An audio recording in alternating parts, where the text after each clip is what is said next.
ప్రజలందరూ సిద్ధంగా ఉండాలి. వాస్తవాలను వక్రీకరిస్తూ రెచ్చగొట్టుడు చర్యలకి సిద్ధపడేయడానికి ఈ దేశాన్ని సిద్ధం చేస్తున్నారు. బంగ్లాదేశ్ లాంటి వాతావరణాన్ని తయారు చేయడానికి సిద్ధపడుతున్నారు.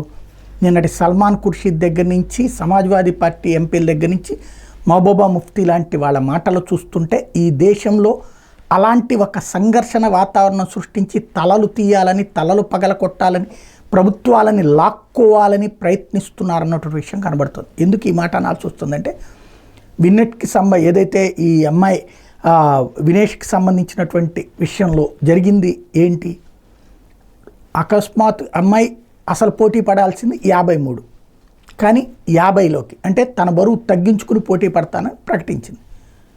అందులో మొన్న ఆట అయిపోయిన తర్వాత 2.5 కిలోలు పెరిగింది. మళ్ళీ తగ్గించితే మామూలుగా ఒక రోజులో 2 కిలోల వరకు తగ్గించడానికి అవకాశం ఉంటుంది. 2.5 కిలోల దాకా వెళ్ళడం, అప్పటికి 2 కిలోలు 400 వరకు తగ్గించారు. ఇంకా ఒక 100 కంట్రోల్ కాలేదు అమ్మాయికి. అది జరిగింది.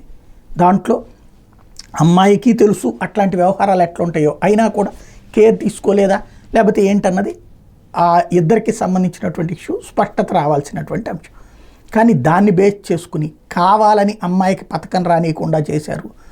లేకపోతే ఎవడో బ్రిజ్భూషణ్ వాడెవడో బచ్చేగడు వాడు ఉంటే ఎంత, ఉండకపోతే ఎంత అని ఆల్రెడీ ఆ పోస్టులోంచి తీసి పక్కన పెట్టారు. వాడి కోసం అని చెప్పేసి ఈ దేశాన్ని చేస్తారా? ఇంకోటి, పథకాలకి వచ్చేటటువంటి సందర్భంలో ఆ పథకాలు అక్కడ మేనేజ్ చేసేటట్టయితే ఇంకో 10 పథకాలు తెచ్చుకోవడానికి మేనేజ్ చేస్తారా, పథకాలు పోవడానికి మేనేజ్ చేస్తారా? అంటే ఈ దేశంలో ప్రజల్ని రెచ్చగొట్టడానికి ఏదో ఒకటి. ఇప్పుడు ఫర్ ఎగ్జాంపుల్ మీరు భోజనం చేస్తున్నారు, నువ్వు ఎప్పుడు తెల్లన్నమే తినాలా, బిర్యానీ తినకూడదా, అదే అంబానీ తిండా అదాని తిండా అంటే సహజంగా మనకి వెంటనే అవును కదా నాకు ఉట్టి అన్నమేనా అనే ఫీలింగ్ వస్తుంది.